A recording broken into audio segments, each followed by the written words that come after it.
Seguimos con la Alajá Zain y ahora vamos a comenzar con la definición de qué es lo que es Reshut Rabim, qué caracteriza un recinto público. Y vamos a ver que hay una gran nafkamina, una gran diferencia en cómo definirlo para ciertas halajot que vamos a ver más adelante. Dice el Shulchan Aruch que un Reshut Rabim tiene que tener tres condiciones. La primera condición tiene que tener un ancho de 16 amot. 16 amot, aproximadamente según la opinión de Rahaim Nae, viene siendo como 8 metros. Segunda condición, no puede estar techado. Tercera condición, no puede tener murallas, paredes, ni nada por el estilo. Todas estas condiciones nos trae Mishnah, nos dice, ¿dónde la aprendemos? La aprendemos de Digle Midbar. La aprendemos de cómo los Yudim estaban estacionados en el desierto, que de ahí se aprenden todas las leyes de Shabbat, de todas las melajot, todos los trabajos que hacían, y también se aprenden sobre los diferentes recintos, recinto privado, recinto público. Y ahí encontramos recinto privado, entendemos, eran las casas donde estaban las familias, y el recinto público eran donde pasaban las carrozas entre un lugar y otro. Esa calle donde pasaban las carrozas tenía un ancho de, como dijimos, 16 amot, y de ahí es la fuente. Y también el resto de las condiciones. Por supuesto, lo básico para que se considere un recinto público es que hay personas, hay transeúntes, hay movimiento. Eso es parte fundamental de esta alajá, y eso es lo que va a diferenciar entre Reshut Rabim y entre Carmelit. Hay otro caso que incluso que tenga murallas, si está abierto por los dos extremos, entonces en ese caso también se puede considerar Reshut Rabim. Por supuesto, también tiene que tener el ancho de 16 amot, como lo hemos dicho, y en los extremos tiene que estar paralelo y no pueden tener puertas esos extremos, sino tiene que estar abierto completamente, y eso también lo considera Reshut Rabim. Seguimos el capítulo Shimem Hei Saif Zain. Comenzamos hablando sobre cuál es la definición de un Reshut Rabim y dijimos que hace falta que tenga un ancho de 16 amot, que son como 8 metros, que no esté techado y que no tenga murallas, o si tiene murallas, que esté abierto de extremo a extremo. Viene la segunda opinión que trae el Shulchan y nos agrega que hace falta que pasen por ese lugar 600.000 personas. La pregunta es, ¿de dónde estudiamos que hace falta 600.000 personas? Nos dice Mishnah, se estudió desde Digle Midbar, del mismo lugar donde aprendimos todas las condiciones. También hay esta cuarta condición, según nuestra opinión, siendo que cuando estábamos en el desierto, la Torah siempre nos habla que habían 600.000 hombres en el desierto, y de ahí aprendimos que eso era lo que todo el tiempo estaban pasando por el Reshut Rabim. Dice Mishnah, pero había más Yehudim, solo que los otros eran mujeres, niños, etc. Dice, no, nosotros contamos únicamente lo que está explícito en la Torah, y la Torah habló de 600.000.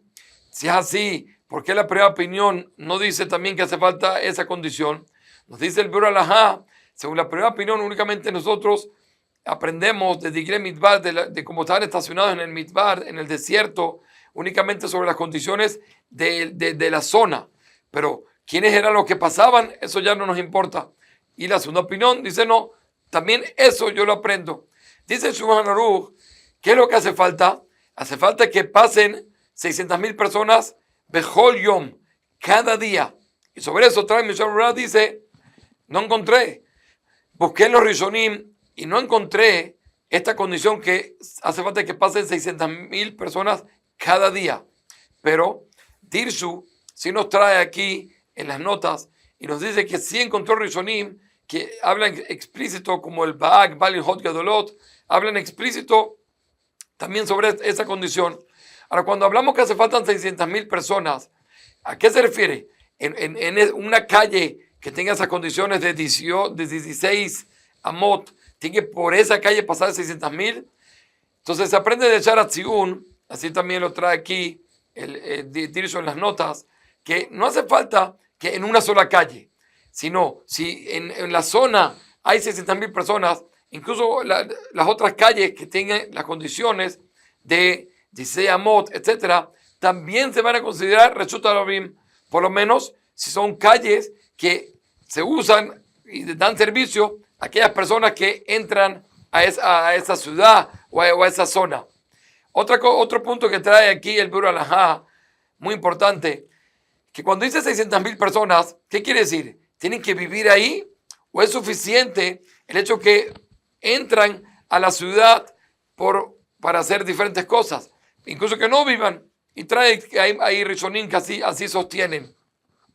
Ahora, trae el Biur Halajá una prueba muy fuerte para la primera opinión, que realmente no hace falta 600.000 personas para considerar que el lugar sea Reshut Rabim. ¿De dónde trae prueba? Encontramos en varias Gemarot que los Jajamim hicieron decreto. Por ejemplo, si cae Rosh Hashanah en Shabbat, no se puede tocar el shofar. O si cae Purim en Shabbat, no se puede leer la Megilá en Shabbat. ¿Y por qué?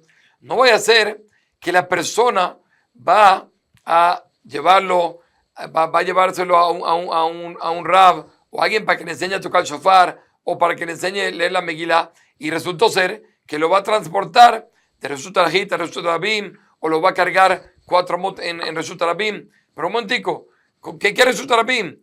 Para que haya 600.000 personas no es algo común. Y si no es algo común, entonces ¿por qué los Jajamim decretaron un decreto y prohibieron tocar el shofar y leer la Megilá en Shabbat? No vaya a ser como si es algo muy lejano, porque normalmente no habían en la ciudad de 600.000 personas. De ahí quiere traer prueba el Biur Halajá como la primera opinión, que para considerar Reshut Rabim no es necesario 600.000 personas, sino las otras condiciones que mencionamos. También trae el Mishnah Berurah, que siendo que el Shulchan Aruch trae las dos opiniones, ¿cómo las trajo? La primera la trajo sin nombrar, sin decir nada, eso es lo que se llama Stam.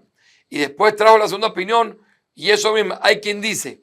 Y hay una regla que si tenemos la primera opinión que dice Stam, en forma sin mencionar nada, y después trae un Yeshombrim, hay quien dice, entonces la halajá es como la primera opinión, y si es así, sería rigurosa, que incluso que no hay 600.000 personas, se va a considerar Reshut Rabim. Por otro lado, dice Mishnah Berurah, como alarga bastante en el Biur Halajá, que hay muchas opiniones también que sí sostienen como la segunda opinión. Entonces, si una persona se va a apoyar, como vamos a ver más adelante, la nafkamina más grande que hay, se va a apoyar en que si no hay 600.000 personas, no se considera Reshut Rabim, no lo podemos reprochar, no le podemos decir nada.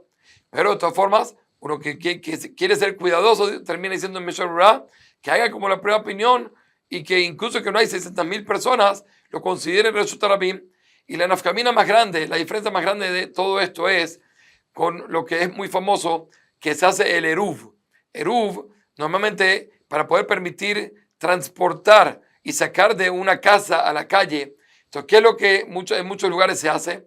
Se ponen lo que se llama Surat Petach. Se pone un palo y otro palo, y se pone un hilo encima de los dos palos, y así se cerquea toda una zona, toda una urbanización, toda una ciudad. La pregunta es, ¿todo eso va a servir únicamente si no se considera Reshut Rabim? Pero si se considera Reshut Rabim, está escrito más adelante en el capítulo Shin Samech Dalet, que no es suficiente. Entonces, va a ser la diferencia acá. Si decimos que incluso que no haya 600.000 personas en Reshut Rabim, entonces no va a ser suficiente hacer ese tipo de eruv. Hace falta hacer un eruv más estricto para poder permitir transportar y sacar de un recinto a otro. Pero si decimos que no, que solo si hay 600.000 personas, entonces por lo menos en los lugares que no hay 600.000 personas, ese eruv que dijimos antes de Surat Petach va a estar bien. Batzahá.